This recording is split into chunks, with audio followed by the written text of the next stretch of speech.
से बोली शीतला भवानी की।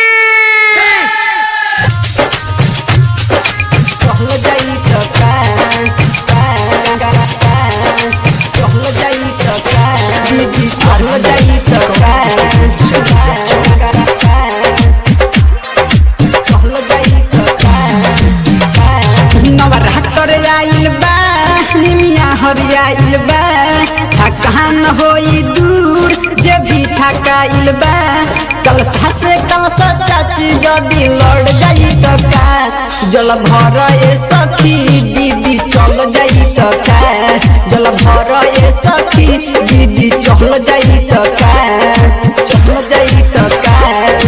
चल जाई त का नवरात्र आइल बा निमिया हरियाइल बा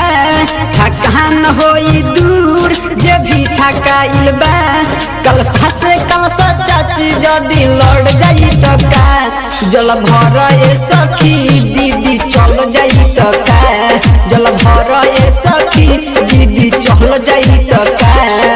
बोला बोला दुर्गा मैया की चल जाई त का दीदी चल जाई त का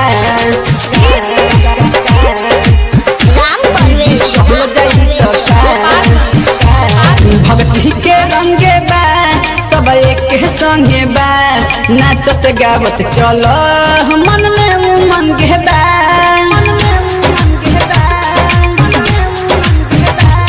भक्ति के रंगे बा सब एक संगे बा नाचत गावत चलो मन में उमंग बा भरल बाटे कलसा माथा भीज जाई त का जल भर ए सखी दीदी चल जाई त का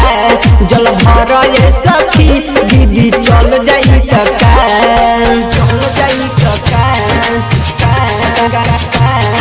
बोला बोला दुर्गा मैया की दीदी चल जाई त का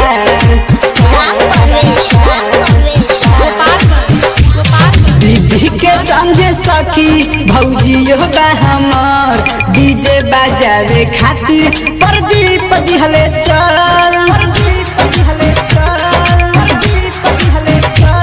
दीदी के संगे सखी भौजियो बा हमर डीजे बजावे खातिर चुनु दिहले ई चल शिवजी चंदन जीते सरोड़ा गोड़ जाई त का जल भर ए सखी दीदी चल जाई त का जल भर ए सखी दीदी चल जाई